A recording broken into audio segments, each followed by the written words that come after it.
But most of my relatives are all gone. I have brothers. There was 13 of us, and I'm the only one left. And your husband's name was, Martin, and where did you meet him? in Bismarck, North Dakota.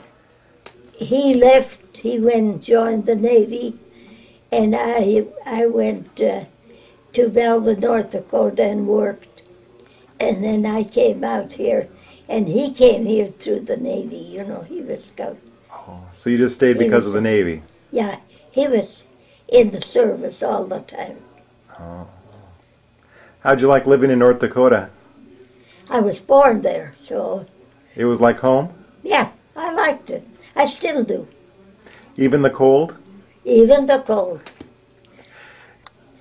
Well, of course, I've been out here since 29, so no, I didn't like it. I didn't like California at all. I can't say I'm in love with it now. I like back east better. Really? Yeah. If you could live anywhere, where would you live?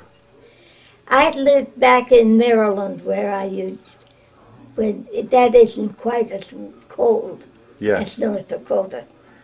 But you were born in North Dakota? I was born in South Dakota. South Dakota? What city? Do you remember? Prairie, South Dakota. Oh. Would you mind if I asked you what year that was? No, 1902. Oh.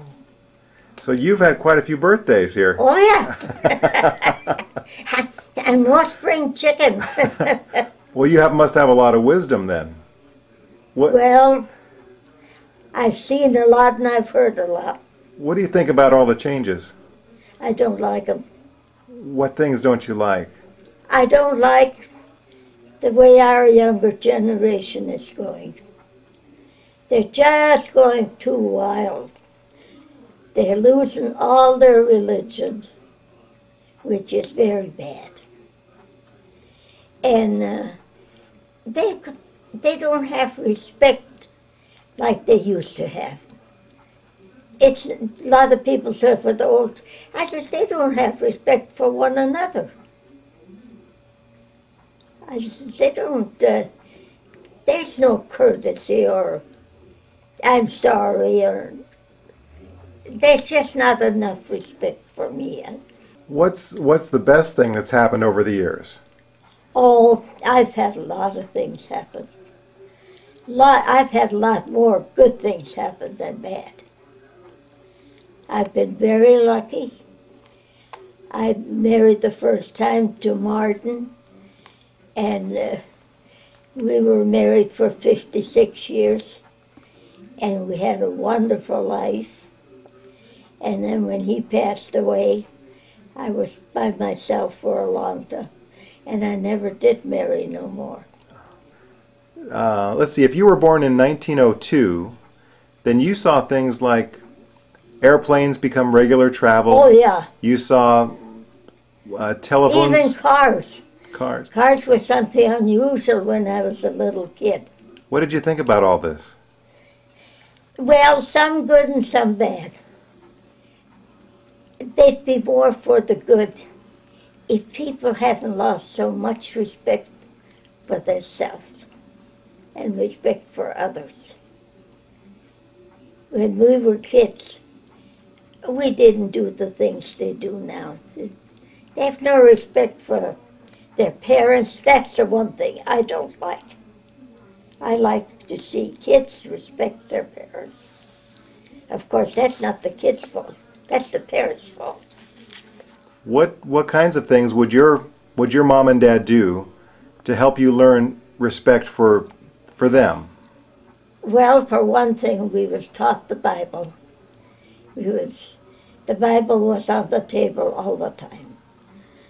We never had a meal without a prayer. Did you all attend a church? Yes, a Baptist church. Do you remember the name of it or what city it was in? It was called the Baptist church, that's all. No, it was out in the country, so there was no streets or anything like that. I've been to New Zealand, Australia, England. I've been to all them places. Of all the places you visited outside of the United States, which one was your favorite? I think Australia. Why is that? It's beautiful. Just plain beautiful. And they got all them green pastures and the sheep, that's a sheep country, out on that green grass. It's just like a movie. It's beautiful. When man walked on the moon, what did you think about that? I didn't believe it. 1969, you didn't believe it. What did you think? I think it was just a made up, people make up stories. Do you still think that today? Yes. If it is true, it should never been. Why is that? That's God's space. We belong on earth. We don't belong up there. There's no business up there. Thank you.